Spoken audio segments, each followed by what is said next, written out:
Hello, good morning, children. I welcome you all in Beta English compulsory class.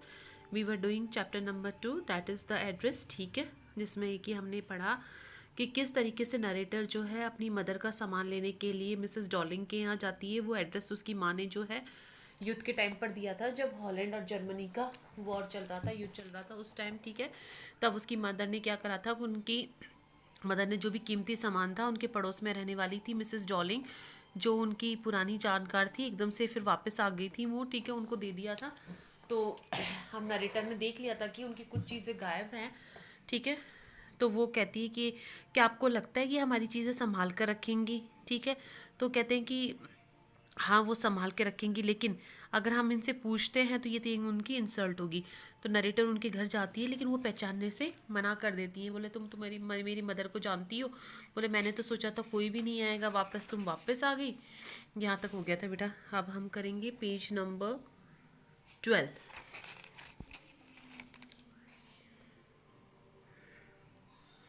My mother seem to notice that I was not entirely convinced.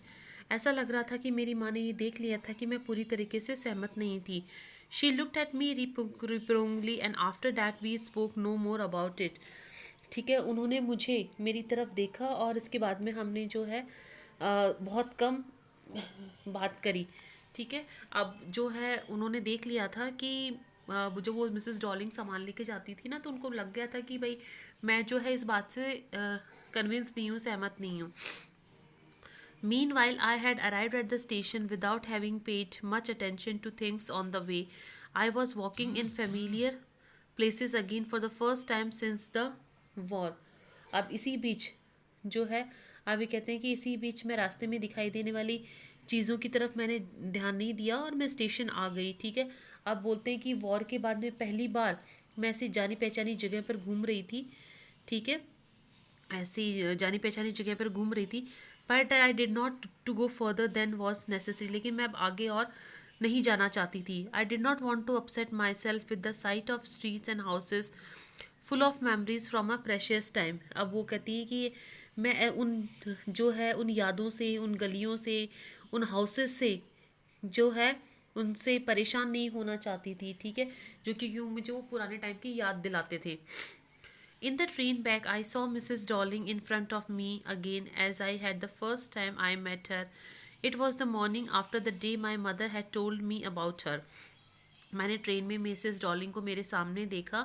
ये वो तब की बात है जिस दिन मेरी माँ ने मेरे को बताया था। उसी दिन सुबह मैंने जो है मिसेस डॉलिंग को देखा ट्रेन में मेरे सामने, लेकिन ऐसा लग रहा था जैसे वो पहली बार मेरे से मिल रही है। I had got a plate and coming downstairs, I saw my mother about to see someone out, a woman with a broad bag.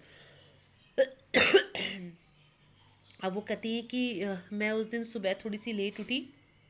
मैं जब सीढ़ियों से नीचे आई तो मेरी माँ जो है किसी को जो है I saw my mother about to see someone out, मतलब कि मेरी माँ से मिलकर कोई जा रहा था। ठीक है, एक ब्रॉड सी बैक वाली, मतलब एक चौड़ी सी कमर वाली औरत थी। There is my daughter said my mother, she beckon to me.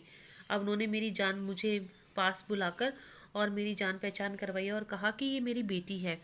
The women nodded, उस औरत ने अपना सर हिलाया and picked up the suitcase, और सूटकेस उठाया अंडर द कोट रैक के नीचे।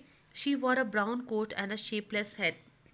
उन्होंने जो है ब्राउन कलर का कोट पहन रखा था और जो है एक शेपलेस का मतलब होता है टोपी, जो बड़ा सा जो टोप होता है। ठीक है, वो पहन रखा था। अब वो बेटा पुरानी यादें कर रही हैं कि एक बार जो है ट्रेन में भी वो उनसे मिली थी, लेकिन ऐसा लग रहा था कि जैसे पहली बार मिल रही है। हालांकि उसी दिन वो मिली भी थी उनसे। ठीक है, सुबह के टाइम पर जब वो उनके घर पर आई थी और सूटकेस लेकर गई थी और उनकी मदर ने मिलवाया भी था। Does she live far away? I asked, seeing the difficulty she had going out of the house with the heavy case. मैंने पूछा क्या ये कहीं कोई दूर रहती है, क्योंकि ये उनको बहुत मुश्किल हो रहा था सूटकेस उठाने में। तो मैंने कहा कि क्या ये बहुत दूर रहती हैं। In Marconi Street said my mother, number 46, remember that. तो मेरी माँ ने कहा कि याद रखना ये मार्कोनी स्ट्रीट नंबर 46 में रहती हैं। ठीक है, मतलब कि एड्रेस बताया था और उसी टाइम का एड्रेस जो है नरेटर को याद था। आई हैड रिमेंबर इट, मैंने इसे याद रखा। But I had waited a long time to go there, लेकिन मैंने बहुत लंबा इंतज़ार करा वहाँ जाने के लिए।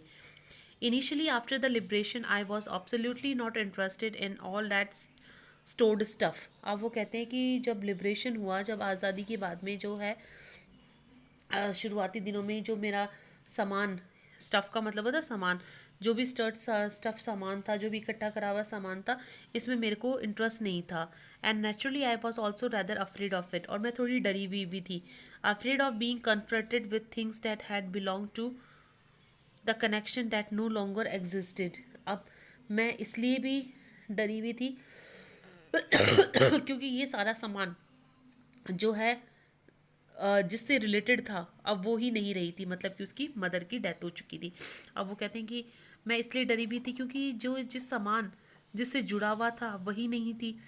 विच were hidden away in cupboards and boxes and waiting in vain until they were put back in their place again। अब वो कह रहे कि वो चीज़ें, चाहे अलमारियाँ हो, बक्से से बक्से हो, ठीक है, जैसे कि अपने आप ही कोई इंतज़ार कर रहे हो अपनी वापस सही जगह पर आने का। Which had endured all those years because they were things, ठीक है, इसलिए वो इतने दिन जिंदा रही क्योंकि वो चीज़ें थी। अब वो अपनी मदर को याद कर रही हैं कि मैंने इन चीज़ों को देखा, लेकिन मुझे इंटरेस्ट इसलिए भी नहीं आ रहा था क्योंकि अब जिन जो चीज़ें ये जिससे जुड़ी हुई थी वही मेरे पास में नहीं थी। But gradually everything became more normal again, लेकिन फिर धीरे धीरे सारी चीज़ें नॉर्मल होती गई। Bread was getting to be a lighter colour, ठीक है अब जो ब्रेड जो थी वो भी लाइटर कलर की होने लग गई, मतलब कि बहुत जो है महंगी हो गई थी। There was a bed you could sleep in unthreatened a room, क्योंकि जो है बटा ये इसलिए यूज़ में लिया गया है क्योंकि वॉर के टाइम पर जो है रोटियां बहुत महंगी हो गई थी, ठीक है। There was a bed you could sleep in unthreatened, अब जो है अब जो बिस्तर है उस पर तुम आराम से अनथ्रेटन बिना डरे हुए सो सकते हो, क्योंकि पहले जो है लोगों को बहुत डर लगता था, ठीक है, वॉर के टाइम पर। A room with a view you were more used to glancing at each day, ठीक है, एक कमरा जिसे तुम देखा जा सकता था। And one day I noticed I was curious about all the positions that must still be at the address. I wanted to see them touch remember. अब बोलते हैं कि एक दिन मेरे दिमाग में ये आया कि मैं उन चीज़ों को देखना छूना चाहती हूँ। मैं चाहती हूँ कि ये सारे मेरा जो पोजीशन है, मेरा जो सारा सामान है वापस से अपनी जगह पर आए, ठीक है, क्योंकि अब सब वॉर वगैरह सेटल हो गई थी तो वो सारी चीज़ों को अपना लेना चाहती थी। After my first visit in vain to Mrs Dorling house I decided to try a second time. अब जब मैं पहली बार मिसेज डॉलिंग में वेन में ही मिली, मतलब व्यर्थ में ही मिली, मैंने डिसाइड करा कि मैं उनसे दूसरी बार मिलूंगी। Now girl of about 15 open the door to me.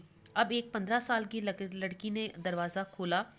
I asked her if her mother was at home. मैंने उनसे पूछा कि क्या उसकी मदर घर पर है।